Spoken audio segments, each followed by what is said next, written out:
Hey everybody, welcome to this edition of Reading Through the Bible. We're taking a devotional look at the scriptures and just kind of walking through the whole thing. I started in Genesis chapter 1 and now we are at the very end of Genesis chapter 50. So I've been on vacation a little bit, enjoying some time with Kim, and now I'm back. And so if there's been a little bit of lag in the videos, that's why, because man, you got to take some vacation. So we're in Genesis chapter 50. In Genesis chapter 49, we ended up with Joseph saving all of his brothers, moving them all to Goshen.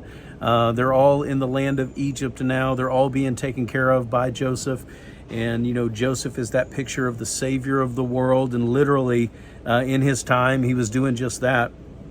And then Israel's going to die. And Israel is Jacob, right? And so Israel's going to pass away. And he does that at the end of chapter 49. And so when we get into chapter 50, what I want to talk about today is how do you handle tragedy in your life? What do you do when things, don't work out, or death comes your way, or whatever the case, because the truth is it comes to all of us, right? We all suffer tragedies. We all have these things in our life. And here's what I find that people do a lot of times is that they're going to do one of two things. They're either going to draw into God or they're going to blame God. They're going to draw away from God. And so what I would encourage you to do is, as we look at the story of Joseph and see what Joseph did at the death of his father, I want you to just kind of see what happens, not only to Joseph, but then also to the brothers as well. Because remember, the brothers, they really thought that Joseph was going to hurt them, had every ability to do that and to cause them pain for what they had done to him and the wrong that they had done to him. But we know that he didn't do that. He provided for them and took care of them. But now that the father is dead, let's see if things change. So we're going to begin in verse number 1. It says, "Then Joseph fell on his father's face and wept over him and kissed him. And Joseph commanded his servants and the physicians to embalm his father. So the physicians embalmed Israel. 40 days were required of it. For that is how long are required for the embalming. And the Egyptians wept for him 70 days. And so, when you see this moment of Joseph's sorrow, you notice that he's got people around him, and they kind of join him in that sorrow. And in verse number 4, it says, "And when the days of his weeping were past, Joseph spoke into the household of Pharaoh and said, 'If now I have found favor in your eyes, please speak to the ears of Pharaoh and say, my father made me swear, saying, I am about to die. And in my tomb that I hewed out for myself in the land of Canaan, there shall you bury me.'" So I'm going to kind of cut through the chase here just a little bit. And so, Pharaoh gives him the opportunity to say, yeah, go and bury Joseph. Take as long as you need. Take whatever you need. And so he goes, right? And he goes back into the land of Canaan. Now, one of the things that we know is that Egypt is a picture of the world. And so what I want you to gather here is that, Canaan, that promised land, a lot of times people will liken that to heaven, or, crossing the Jordan. You hear all these kind of phrases that happen.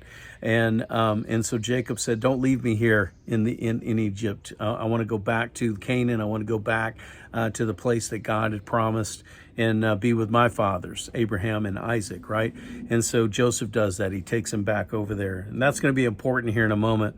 And when you get to verse number 10, it says, "And when they had came to the threshing floor of Atad, which is beyond the Jordan, they lamented there with a very great grievous lamentation." Now, here's what I want you to see about that. It is completely fine to mourn. And so you need a time of mourning. Now, I've been doing ministry for 30 years, and I've seen a lot of people pass away. I've literally been at bedsides when people have drawn their last breath. I have sung people into heaven singing Amazing Grace as they take their last breath and all those kinds of things. So listen, I know that there is that moment that you mourn. And for most people, they will mourn with you for a couple of weeks.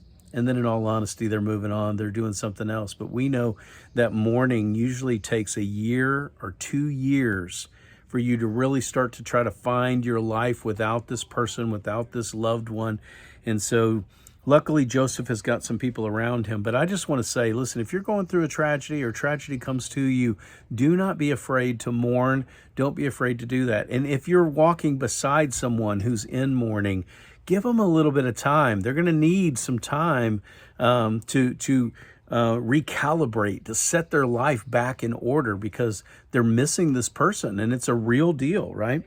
And so they lamented with this grievous lamentation, and he made a mourning for his father 7 days. And when the inhabitants of the land of the Canaanites saw the mourning of the threshing floor at Atad, they said, "This is a grievous mourning for the Egyptians." Why? Because Joseph had this entourage of all the Egyptians that were with him. He says, "Therefore the place was called Abel Mizraim, and is beyond, that's beyond Jordan. And thus his sons did with him as he commanded them, and his sons carried him into the land of Canaan and buried him in the cave in the field of Machpelah, east of Mamre, which Abraham brought to the field of Ephraim and the Hittites, and possessed as a burying place. And as he after he had buried his father, Joseph returned to Egypt with his brothers and all who had gone up with him to bury his father." So Joseph he did right by his father. He did exactly what he said that he was going to do. Now, so Joseph, in his mourning, although there was great lamentation, he still trusted in the things of the Lord. He still trusted in the promises of God. That's why he was willing to take his father back to the land of Canaan, because he knew that this was not the end of the story. And listen, as you go through this tragedy, what you have to understand is that tragedy comes to everyone, death comes to everyone, but that's not the end of the story, especially for those who have the promises of God and are trusting in the promises of the Lord. And so now we're going to focus on the brothers. What did the brothers do? How did they handle this grief, right? It says, and when Joseph's brothers, and I'm in verse 15, it says, when Joseph's brothers saw that their father was dead, they said, "It may be that Joseph will hate us and pay us back for all the evil that we did to him." And so they're scared to death again, because they thought, well, maybe Joseph was just being nice because of his dad, right? And maybe he was just holding out on us out of respect for his dad. But now that dad's dead, what's he going to do to us, right? So they tell a lie. It blows my mind, right? So it says they sent a messenger to Joseph saying, "Your father gave this command before he died." Now that is not true, okay? There was no command given here. It says, "Say to Joseph, please forgive the transgression of your brothers and their sin, because they did evil to you." So what they're trying to do is they're trying to manipulate the situation. Instead of trusting God, instead of trusting the voice of Joseph and that he's already forgiven them for those things, they're coming back and they're having to try to manipulate it and tell lies and do all these kinds of things. Man, I tell you, I have seen at the death of a father, I have seen families literally rip themselves apart, whether it be over the stuff or, inheritance or whatever the case might be. Instead of just mourning together and focusing on the important things, they find themselves doing this kind of stuff, trying to manipulate the situation to make it better for themselves. And it goes on and says, "And now please forgive the transgression of the servants of God and your father." And Joseph wept when they spoke to him. He's like, "Really? After all that I've done for you, really, this is who you think I am?" And really, that's what ends up happening. Is like it's a character hit as people are coming to you saying, "Man, I'm assuming you're going to be this way, that you're going to do this thing." Now, here's what I've learned, though, is that people usually treat others or expect others to treat them the way that they treat them. So these brothers, they were very manipulative. They lied about Joseph's death and all these kinds of things. So that's their way of doing things. And so as they look at Joseph, they just assume that everybody has the same character that they have. And I see this over and over again with people. It's like they don't expect that you're going to do the right thing, that they expect that you're going to do what they would do in that situation. And that's what caused these brothers to make these accusations against Joseph. Look at verse 18. It says, "His brothers also came and fell down before him, saying, 'Behold, we are your servants.' But Joseph said to them, 'Do not fear, for I am in the place of God.'" Right? God has set me here, is what he's saying. God has set me in to be the one in control here. He says, "As for you, you meant evil against me." No doubt about it. He says, "I understand your heart. I understand your motives. I understand the way that you function in your character." No doubt about it. He says, "But God meant it for good." And again, I want you to see what's happening to Joseph in all the tragedy of his life, not only in the death of his father, but everything that happened to him. The lying of Potiphar, Potiphar's wife, being sold into slavery, thrown into the pit, lied about being dead. All of these things, he chalks it all up and he says, what you meant for evil, God has meant for good. And so he leans back into God. Instead of blaming God, instead of blaming the brothers, he just leans into the fact that God is a God who loves him, that's taking care of him, and he is in the position that he's in because God has placed him there. He says God meant it for good, to bring it about that many people should be kept alive as they are today. He says, look at the result. Yes, it was a tragedy for me to get here, but the fact that God has put me here saved a lot of people, including you, including your family, right? A lot of people have been kept alive. He says, so do not fear. I will provide for you and for your little ones. Thus he comforted them and spoke kindly to them. So they didn't expect that. They didn't expect that kind of character to come out. They didn't expect someone to be leaning into God and showing the grace that God would show, but that he would act like a man and take out vengeance, right? And so then we see the death of Joseph as we end the story here in Genesis. Verse 22, it says, so Joseph remained in Egypt, he and his father's house, and Joseph lived 110 years. So he lived to be a ripe old age, right? It says, and Joseph saw Ephraim's children to the third generation, and the children also of Machir, the son of Manasseh, were counted as Joseph's own. And Joseph said to his brothers, I'm about to die, but God will visit you. I love this, because Joseph has been kind of playing God in their lives, and he's kind of been the one to be that representative of that voice of God in their lives. He says, listen, I'm about to die, and I realize that, but you need to understand that God is still with you. God is still going to visit you. God is not done. This is not the end of the story. Because I'm sure in their minds, they were just like, oh no, what's going to happen? If Joseph dies, is Egypt still going to be nice to us? Are they still going to love us? He says, listen, God is going to take care of you. God is going to be with you.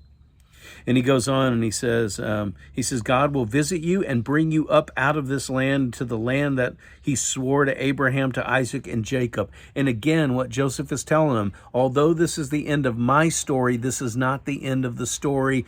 God is still at work. And oh man, if we could ever get that down in our minds, that we are just a piece of the puzzle, that we're just a piece that God has at this particular moment, at this particular time, for this particular thing. But the truth is, I want you to think about this with me.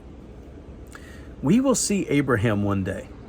We're going to see Isaac one day. We're going to see Jacob one day. We're going to meet Joseph one day. You know why?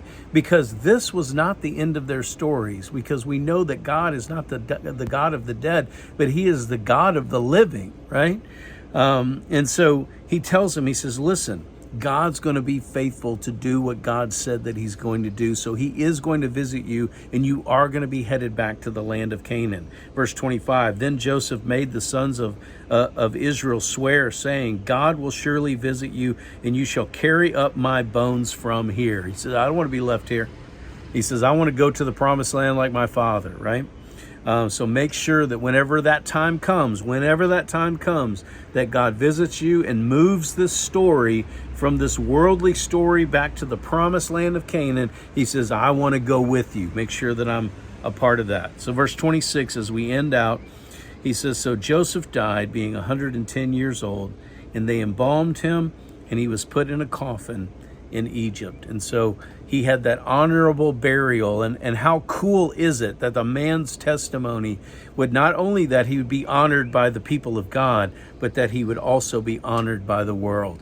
And again, you have Joseph being that picture of our Lord Jesus Christ, and just how magnificent that is. So in saying all that, I think what we need to do is we need to stop and say, what am I going to do? What's my character going to be whenever tragedy comes in my life?